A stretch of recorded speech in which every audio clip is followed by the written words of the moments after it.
This movie was not on my radar whatsoever. I enjoy horror movies, sometimes even the gratuitous gory ones, but Final Destination was never on my list of favorite horror franchises. And for that reason, I'm not very knowledgeable about the lore or previous characters. Yet weeks ago, I saw the amazing critical reception this was receiving and just had to check it out. And I had already managed to steer clear of any trailer or other promotional thing that would have given me even a shred of information on the story, so the moment I decided I wanted to watch this, I figured I would keep it that way. Not that watching its trailers would have ruined the experience, but I think in part of that, I had a great time with Final Destination Bloodlines.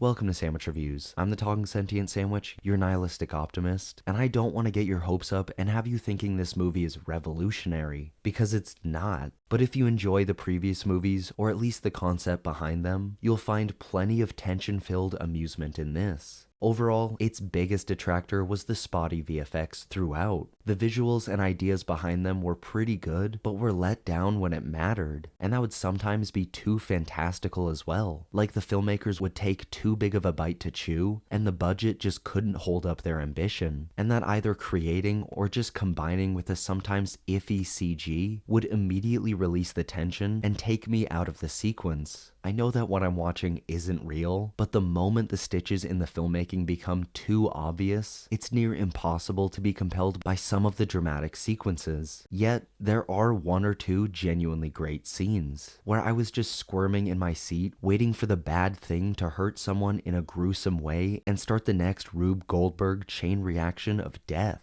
Some of the numerous fake-outs in those sequences would range on the corny side, but it was always in tone with what the movie was going for, and would only release the tension just long enough for it to come back stronger. At one point, I even had to look away as my mind spiraled with the gruesome possibilities of what was happening, only for nothing to happen. And if this movie can accomplish that, after 5 others doing the exact same coming before it, then I'd call it a success. So if you're not squeamish and are currently looking for an admittedly dumb, fun kind of horror movie, then check out Final Destination Bloodlines. But so far, I've managed to not mention the story this whole time, and that's because to even bring it up would require me to spoil at least the premise, something I'll remind you I did not know going in. So in case you're like me and are coincidentally interested in this movie without knowing anything about it, I'd click off now and get to the nearest theater. Stick around if you don't care about spoilers, even though I won't be diving into that much, but you have been warned.